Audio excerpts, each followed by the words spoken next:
Okay, we're gonna say Shavua Tov, or even a good weekend. Even is in the middle of the week. Today we started the shiur after Chag Shemini Atzeret, Baruch Hashem, and we're gonna learn today about the dreams. Not a lot, but a little introduction that we all want to understand, listen, and to understand the meaning, how it's coming, what's happening, and where it is.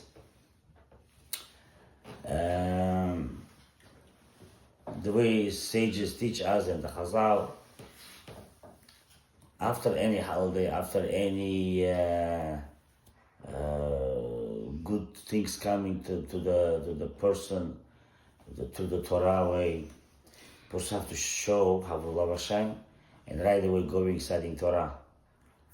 And that's the way we want to do it, by right now starting after the Chag, that we want to learn Torah. And of course, we already mentioned in the shul, and to us, to everybody, and also Rav Eliyahu Gadaev mentioned that the highest things from the Chag Shemini Atzeret to start it, it's a shtam mikra targum. And everybody knows it's not only minhag or custom to do that, it's really halachically. Even those, they say that it's not like, it's very hard to say that it's not good, or it's okay if you didn't read it. It's very hard to say that, because it is not good if you don't read it. Because it's just basically you're not trying to save your soul by not reading that. Even though you could say I could read something else, but halachically the sages said that reading the Shtay Mechai Targum has a lot of secret on it. It's basically insurance for the soul to be safe from the Satan and all other things. Doesn't mean yes, I'm not going to bother you, but it has much more protection. And this will the world to come by say Shabbat. Okay, so we're going to speak about the dreams. So what's going on with the dream? Dream has a many meaning. The sages said that the dream, the source of the dream, is coming from the prophecy of the 60th, I think, if I'm not mistaken, of the prophecy. So everybody different level, not everybody the same level. So some people they see stuff and they dream. The highest level is like Moshe Rabbeinu, of course. You don't need to be in dream. You could speak with Hashem. And Abraham Avinu, for example, used to fall on the floor before he made the brit. But the God used to speak to him. And after that, he already had much high level to speaking with Hashem. So, dream basically it's a 60th of the prophecy, and for people like us, let's say we're very far from that. By say, it's like a prophecy. It could be sometime. And when I say this for us people, it's not so easy, because it depends what your level we are. Sometimes could be dream nothing. Sometimes dream could be nothing. What's nothing? It's mamash. You okay? Could be mamash nothing. When I say nothing, what do you mean about that? That basically it just came from different place.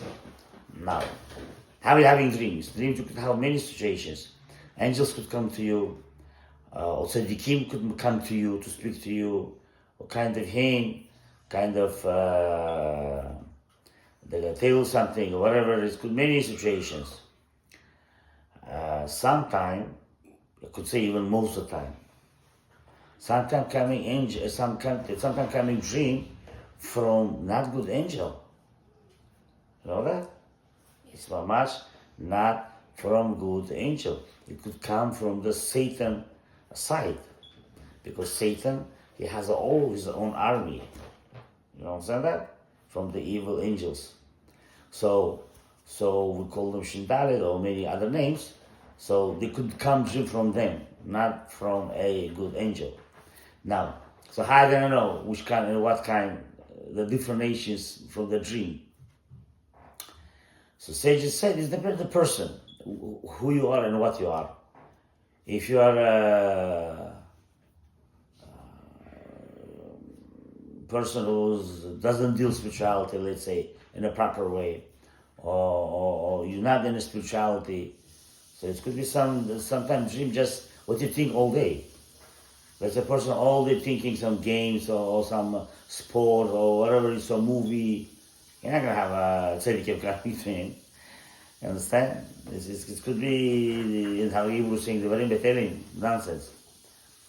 The real dream, is that the person really learning Torah day and night, studying and learning and really coming close to Hashem. Sometimes they could give him a kind of a hint, depends what on his level he's doing and what he's doing it, and which level he is. So they give a hint. And even there, person have to check 100%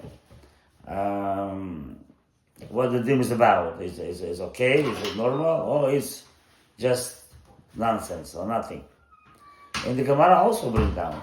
They're saying that every dream has between him with that dream himself have some nonsense stuff. It cannot be always 100% clear. Okay. Because of that, some people could check the dream, how it was and what it was. Sometimes they dream, they're going to say, well, whatever you dream, everything nonsense. Or they could say, oh yeah, that dream giving you explanation, I will be given value, some kind of... Get up there, don't sit there. Not from there. Not from...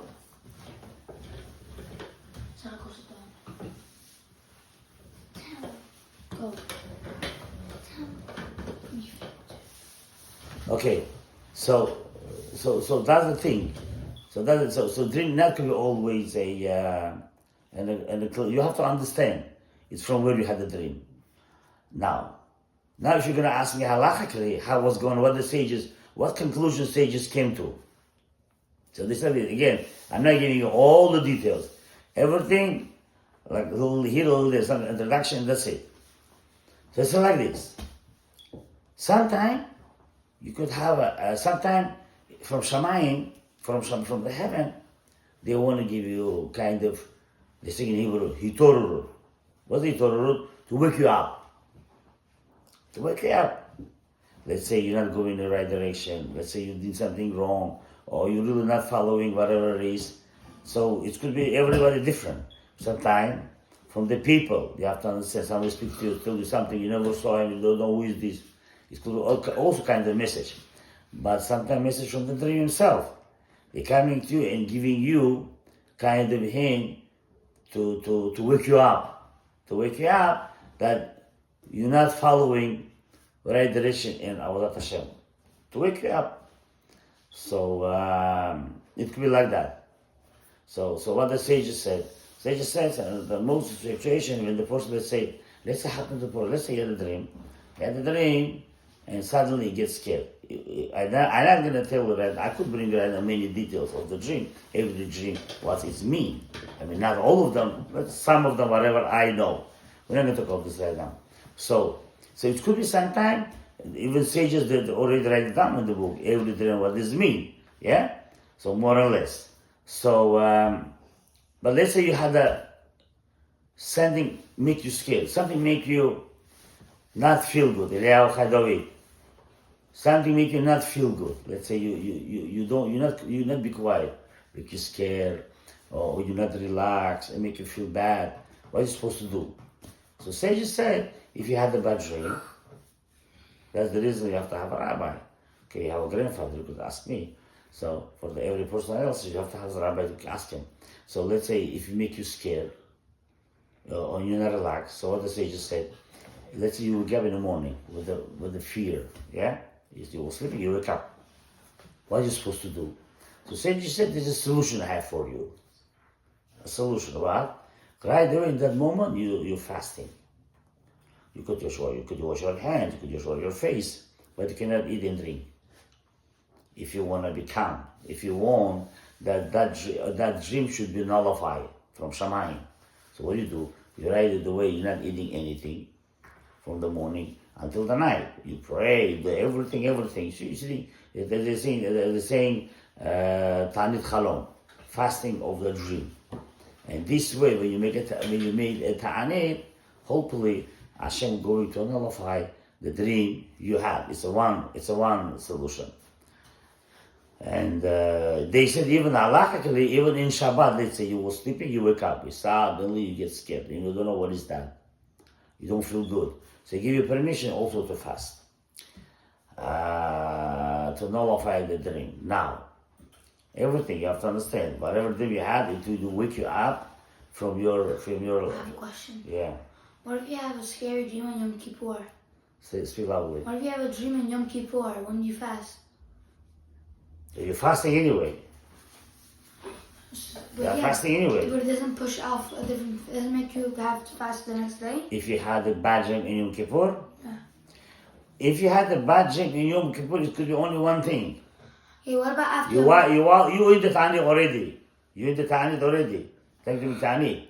So Yom Kippur is the day of forgiveness. So probably they're telling to you, they're giving you a hint, you're not doing enough tshuva in the Yom Kippur himself. So do the tshuva. Okay, what if you have a scary dream right after Yom Kippur? You didn't eat yet, you just took a nap. Then what?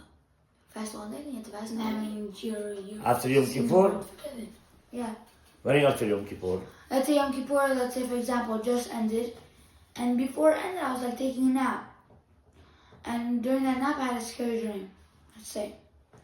Do I have to fast? Okay, you had a Chas Shalom, a scary dream, and it's really your heart beating hardly, you do feel bad? I don't know, let's say, yeah. Let's say, yeah. So the truth tell, yeah, it is. You have to fast. I mean, no. Yeah, you have to fast in the morning, of course. I mean, you could eat till the morning, then in the morning... Okay. But again, this everything, for example, I remember I had a bad dream more or less, I'm not for sure, but I never fasted. I will tell you why. There is another solution. It's only you have to very, very, very bad dream and then relax. But really, truly, halachically, sages doesn't suggest in our generation specifically to fasting. It doesn't suggest. Because they're saying we don't know really what the interpretation of the dreams. Really, very, very hard to explain what it's exactly about. Okay? So again, probably you're gonna ask me every dream what does it mean? There's many explanations for that. We have a book even of Harav Mordechai Sharabi. He write down in other pages in the Gemara written.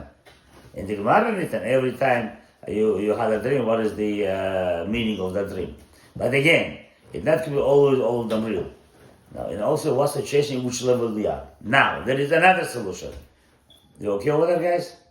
There's another solution.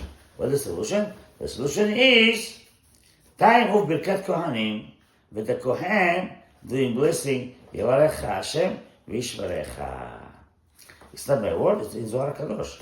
The Zohar Kadosh said that they bring the Lachak Divan in the Shulchan Aruch, that the person, if he had a bad dream, another opportunity to him, what? While he's hearing the Birkat Kohanim, he should say that special prayer. That's very special. Yeah, but the sages write it on the Siddur. Yeah, but that's the Siddur. It's in the Siddur over there. You could see it in Tefillah Shacharit. You could see this in the Siddur written. The Beracha, or they're saying, Rosh Olam, Chalem Techalom, Velo Diamau, I had a dream, don't know what is this. It's my dream, or his dream, or somebody else's dream. You see, look at the word. I don't know whose dream. Somebody dream for me. Even you dreaming, it could be somebody connect to somebody else. Or I had dream for somebody else. Or there's many. That's what he's saying. I mean, I don't know what is that. You say like this. I don't know what is that. So if this good, you should be like the dream of Yosef Hatzali. If this bad, close the voice. Close the voice.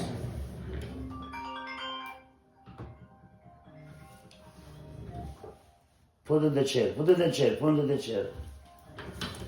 If this bad, so you should nullify this, like the Moshe Rabbeinu nullified the bitter water when they come out from the Mitzrayim, and also like bitter water, the Elisha Navi, he healed that water, and also like a Miriam, she was sick, she get healed, and also Yecheskiyahu, and also and the way the Bilam curse the Jews, and he wanted, he wanted to curse it. Hashem interpreted it to the good. He wanted to curse, but he blessed it. That's what Hashem did, that should blessing come out. So you say, you should come out also my dream for a blessing.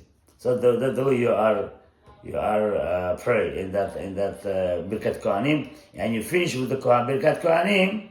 You have to finish with Birkat Kohanim with your that prayer. You say. So sages said, in that moment of Birkat Kohanim, you say, you also nullify bad dreams. So I know you guys are gonna ask me, so how come I sing this all the time? So one of the reasons is, I'm not suggesting it's Allah to everyone, but the important is that I heard from one of the rabbis many years ago that they said person dreaming 400 dreams every day. You might say, I don't remember anything. Yeah, they're not going to tell you to remember that, but it happens sometimes. From those 400 dreams, they're going to lead you to remember some of them. You understand? Some of them. So from the 400 could be many other things too, which we don't know that. So it was like my opinion, by saying each time Birkat Kohanim, by saying to Hashem, there's so many dreams, Hashem, we don't remember anything. So please, Hashem, if there's anything bad, nullify that. Yeah? Nullify that. In that Birkat Kohanim, what are we saying? The good ones should be like Yosef Tzaddik, without the suffering, and the bad ones should get healed even more than the blessing of the Bil'am, even more than that. Should be your blessing in a good way. You know what I'm saying? So the whole thing. Yeah, we could learn also interpretation, but I'm not suggesting. Maybe we will do just a little bit, no, but I want to just say that even that bad dream, nobody knows it is bad or it's not bad. You can't be sure. So one of the important things is that the time of Birkat Kohanim, that if you have the dream, let's happen to you. You don't do anything. So make sure you go in Birkat Kohanim and you say the prayer. You know what I mean? And be that time relaxed. You feel good that you did what you were supposed to do it. And B'ezrat Hashem, it is bad one, they will nullify it. The good one will be like Yosef Tzaddik without the suffering. Should turn to all the best. So that's the message for understanding dream. Maybe we're going to make another shiur. I know the time was very little bit. So wish everybody Chag Sameach. Should be a good year of learning, studying, and be close to Hashem. Baruch Adonai L'olam. Amen.